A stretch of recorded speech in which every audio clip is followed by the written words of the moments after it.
Au-delà du pont du faubourg de Paris jusqu'à la pyramide d'Ampierre, nous nous trouvons dans un quartier qui est de création relativement récente puisque les maisons les plus anciennes ont été construites aux alentours de 1920.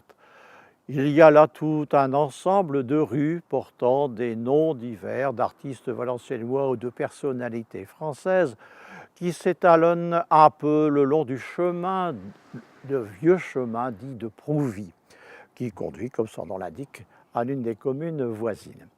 Ce chemin aboutit à l'extrémité du territoire de Valenciennes et jouxtant donc celui de la Sentinelle à un quartier qui a été réalisé il y a peut-être une petite quarantaine d'années, que l'on appelle le quartier du Vignoble.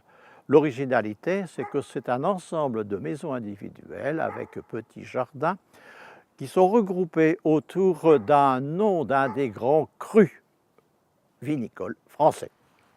Alors vous avez le Clos Vouvray, le Clos Pomerol, etc. Ce n'est pas la peine de dresser la liste.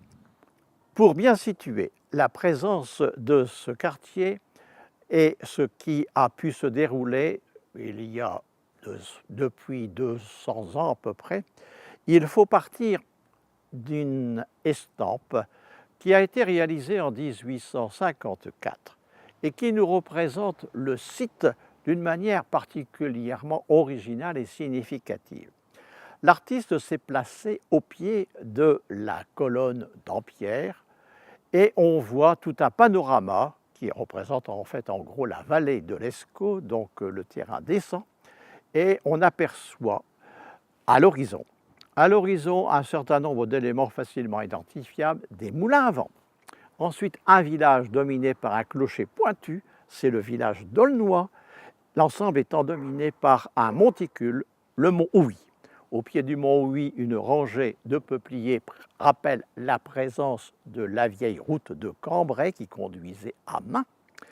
Et sur le côté, nous avons une grosse ferme, qui est la ferme de Malplaquet, dont le nom est resté pour désigner une rue, mais qui sert également d'appellation pour un ensemble de quartiers, de tout ce qui se trouve à proximité du cimetière Saint-Jean. Ce dernier détail, c'est que l'on voit au premier plan, s'engageant sur un vieux chemin de terre, un cavalier va prendre cette direction de l'horizon, et ce chemin n'est autre que ce qui est devenu la fameuse avenue Faidherbe.